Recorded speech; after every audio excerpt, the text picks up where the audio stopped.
I'm the nostalgia critic. I remember it so you don't have to.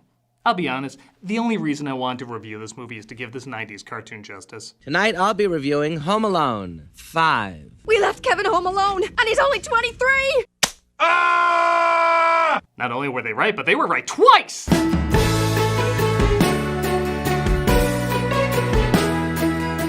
Home Alone, the Holiday Heist, was a TV movie released in 2012 and was the 5th film in the Home Alone franchise. Hard to believe that when this joke was made, they thought 5 was a comedically high number, not realizing they were still off by 1. I guess it's becoming a Christmas tradition to review all these films, which, at the rate they keep making them, I should be done by the time they stop making Star Wars movies. Like always though, I have to ask the foolish question, is there anything of value in this movie? Was this a secret masterpiece that snuck under the radar, and is it even worth finishing that question? You already know the answer is... Granted, the director does have a few good movies under his belt, but some not so good ones too. So I'm not holding out much hope. Let's jump into one of the many regrets we continue to self-inflict on ourselves. This is Home Alone, the one before the other one you really hate. Gotta love how the atmospheric credits of the early films are replaced with, "Yep, you accidentally put this on, can't turn back now. Your kid's ADD has latched onto it." Oh, you look at that snow. Never got that in California. I bet they have better keying technology, though. This is the Baxter family, who's moving to a new house, but their youngest son, Finn, is intimidated by their new home.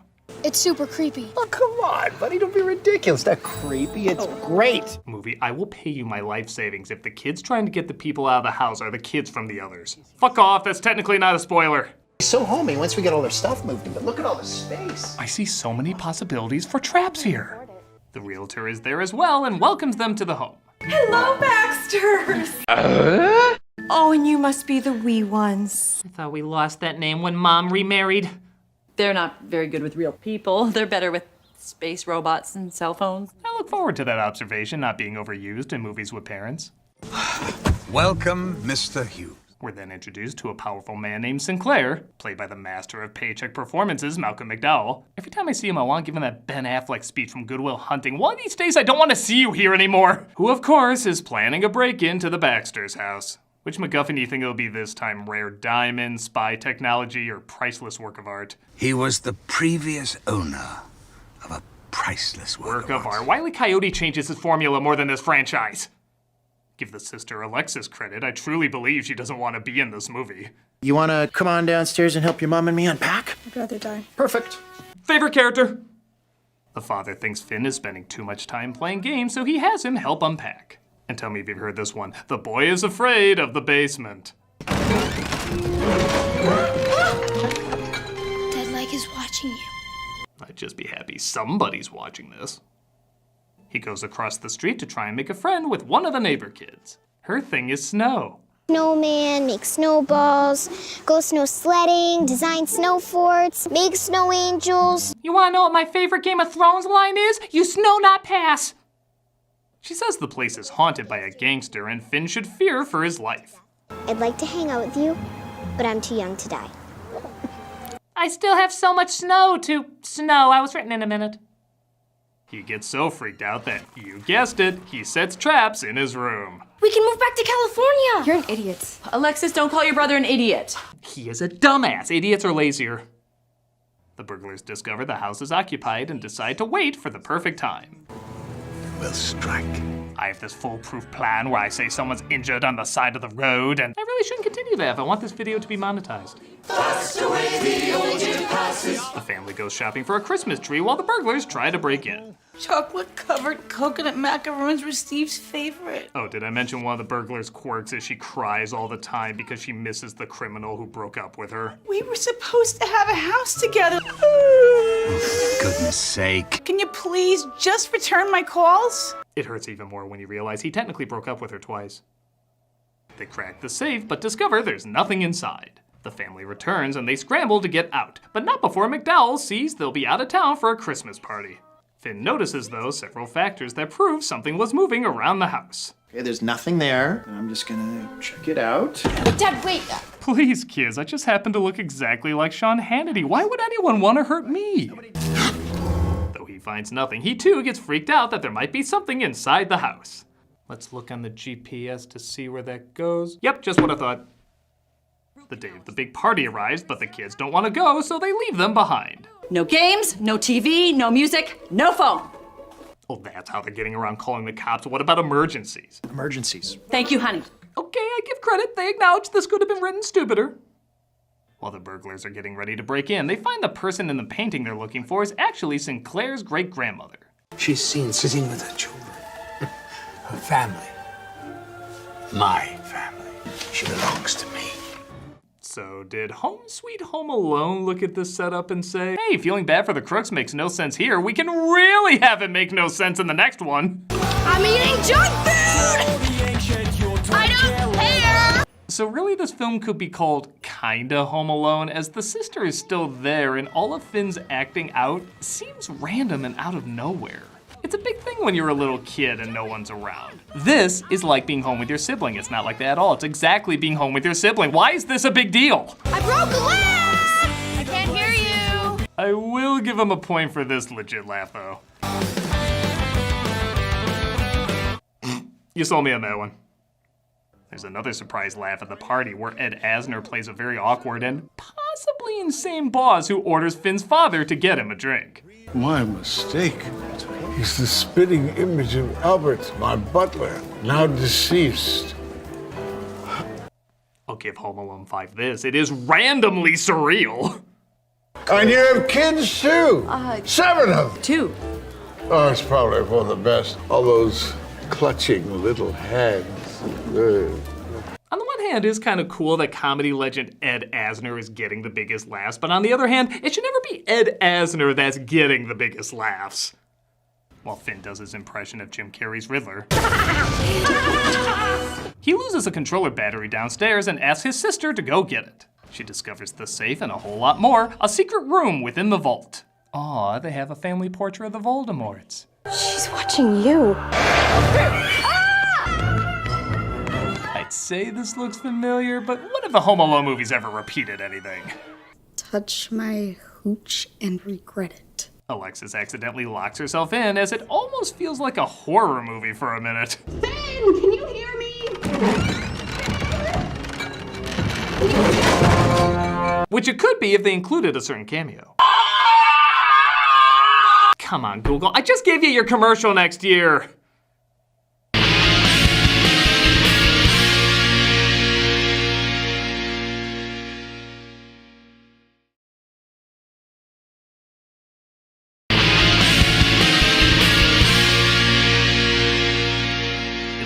Parents are snowed in at the party, and Finn is under the impression his sister went to the mall but is really trapped downstairs. He talks to another player who beats him all the time at his favorite video game, and we're, I guess, given an emotional moment. I don't really do the whole Christmas thing since I don't live with my folks anymore. If you're alone, it's not really Christmas. I never thought about it like that before. This is like Kevin talking to Marley if the first time he ever saw him was in the church. Kevin's look here would take on a whole new meaning. He'd be like, who the fuck is this guy? I actually kind of want to see that movie. Get me out of here! Alexis? Finn finally puts together that Alexis is downstairs and tries to figure out a way to bust her out. Want to make snowballs with me? I can't right now. My sister is trapped in the basement, and I have to buy supplies to break her out. Oh, cool. I also have to tell Wardrobe to lay off the in-jokes. This doesn't invite any questions. What can I get for $1.68? You get a Fuller House joke like the one you just told. He bumps into Sinclair and discovers they're trying to break into his home. Help me finish my snow fort? I can't right now. A team of art thieves are planning an assault on my new house, and I'm the only one who can defend it. Oh, cool. Why do I feel like this newspaper heading is in the near future? He lets Alexis know about the burglars, but she doesn't believe him. Time to call the proper authorities.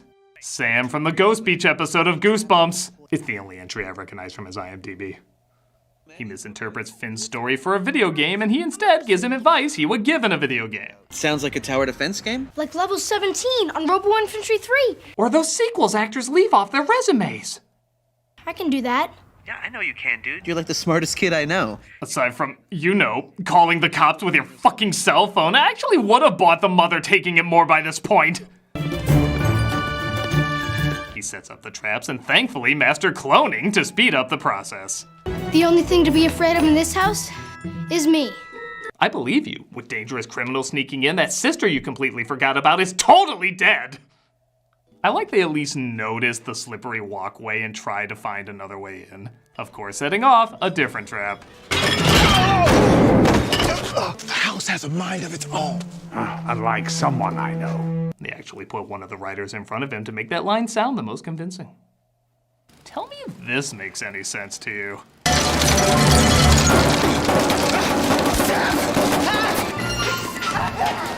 Like maybe 3 are hitting him. It's like they're going out of their way to avoid his body. He's not even reacting the few times he's getting hit. Sinclair is like, even by cartoon logic, I don't follow that. Alexis gets so bored she starts reading War and Peace. Put that on the box art. As here's a surprise, another trap goes off.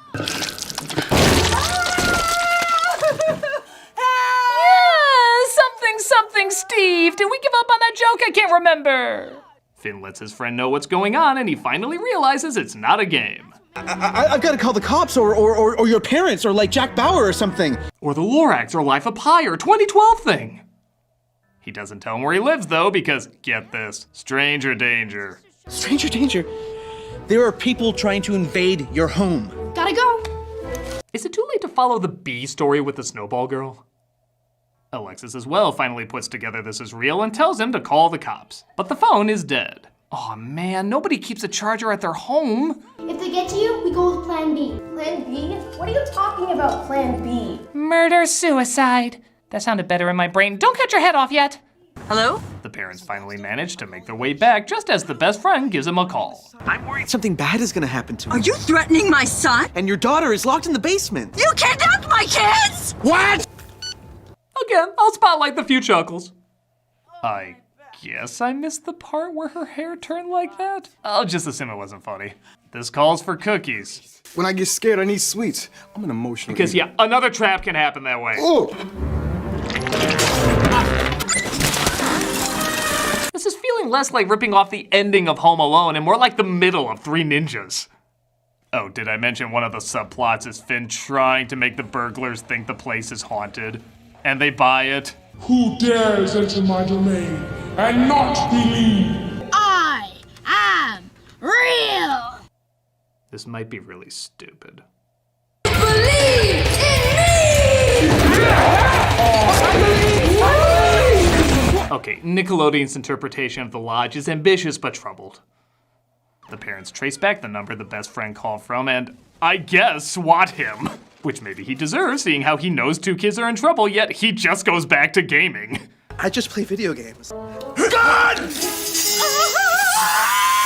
I think that's the most far-fetched thing in the movie. We all know how that would really go down. God! They finally figure out it was a kid literally pulling the string, so they lock him in the van and try to get back into the vault. But don't worry, snowballs. Oh! No, let me explain! Stop it! It's like with every one of these I see, I want to apologize more to Home Alone 2. Alexis threatens destroying the painting, leading to one of the more grisly lines of the movie. A painting ripped in half can be repaired. The same cannot be said for little girls. Ooh, more 70s Malcolm McDowell, please. Finn gets free and closes the door just as Alexis gets out. The 2 crooks are trapped in the third one. What's going on? Wait, kid, help me, I can't move. Do you realize the horror movie version of this is unintentionally funnier than the intentionally funny version of this? It is accompanied, though, by 2 surprisingly good jokes. One is while the crooks don't slip on the ice, the SWAT team does, and it's followed by... Guys, come on, not again. Golf clap, that was good. The parents return home, the day is saved, and they discover the painting is worth millions. Mook, Scandinavian guy, he painted The Scream. What? The Scream, you know this. Oh, Dad. Aw. We had a good joke with the SWAT team, and then you know, Home Alone 5'd it. Is there a reward? There's a reward, right? 4 free member passes to the museum. That's no reward. Well, it would have been more if he didn't make that joke. They say they did get $30,000 though for capturing the thieves. Thank God, because it really looked like this family was tight on money. In an attempt to trick you into thinking this was about something, they tell Simon they're buying him a plane ticket to see his family. But even the movie barely cares as it tries to rush it by as quickly as possible. That's unbelievable. Merry Christmas. Merry Christmas. Wanna play? Yeah. Don't worry, Mom and Dad, we're sure you're done having sex while you put this on for your kids. We'll wrap up now. It actually picks a very random point to stop. They take the burglar's mugshots, and that's it. No witty line or anything, they just take their mugshots. You wasted a police station set on that? You paid these actors an extra day just for that couple of seconds no one will remember? And there's actually one more of these after this goddamn stinker? Yep, Home Alone 5's pretty bad. But is anyone really shocked by this? It set a very low expectation and met it pretty adequately. It almost feels silly to get angry at it, and yeah, I guess it kind of is. It's not a sin against nature. I mean, Lord knows I've seen so many worse family films. It's just forgettable and tired. I'll give credit, there were a few chuckles in it, which isn't much, but it's certainly more than I was expecting. It's just a lame, run-of-the-mill family TV movie. Probably not worth waving your fist in the air, but definitely not worth wasting your time watching it either. It doesn't work in the exact way you would think it doesn't work. No reason to check it out to see any surprises. I'm a nostalgia critic guy, remember it, so you don't have to. Hello, Baxters!